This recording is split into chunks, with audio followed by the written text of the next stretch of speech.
I had a mouse infestation recently, and I'm not even ashamed because I know it weren't my fault. It was the guy who lived below me. He has one arm, sleeps with loads of sex workers, and just has a really dirty place. So it weren't my fault about this mouse thing. I know the mouse came from his house.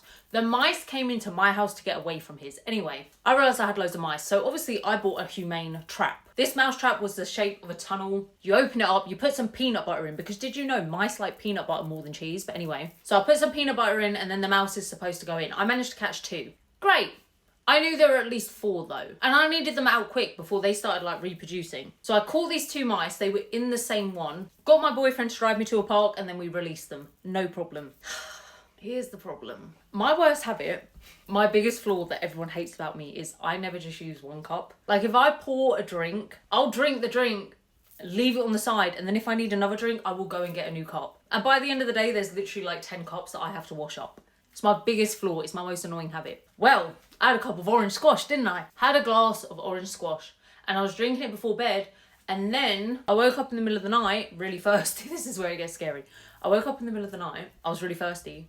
So I leant over, I put my drink on the floor, because I don't have bedside tables in my room. I've never been a fan of them. So my cup was on the floor. I leant over, drank some of it, put it back down, went to bed. The next morning I'm in a rush, so I leave my cup on the bedroom floor. Me and my daughter get home, so I finish work, she finishes school, we go home, and my daughter asks if she can use my bedroom mirror. So I'm like, yeah, no problem. My daughter comes down and she's like, you know there's a lump of hair in that drink. I was like, what drink? And she was like, the orange squash by your bed, there's a big lump of your hair in it. So I'm like, what are you talking about? So I follow her upstairs, go into my room, and she's right, it looks like there's a big lump of my hair in it. So I was thinking, did I like pull hair, you know like when you pull hair out of a hairbrush?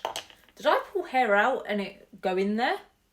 So I leaned in to get a closer look, and I realised this lump of hair had a tail. It was a fucking mouse. The mouse had climbed in it and drowned. And I freaked out, 1, because there's now a dead mouse in the cup, and I feel so guilty because this mouse, it drowned, and it's all my fault. But then I was also thinking, it wasn't there when I sipped the drink, right? I would have felt it, right? And I've concluded that yes, I would have felt it, and I didn't drink mousy water. But after that, I couldn't touch the cup. Things like that freak me out. Like, I could have easily picked the cup out and thrown it out, but I just couldn't. I made my daughter do it. She was 10 at the time. I made her pick the cup out, and I went with her, and I was like, we just need to chuck it straight out to the bins. We're not chucking the mouse away and washing this cup out. We are chucking the whole thing straight in the bin. But I feel really bad, and all the mice are gone now.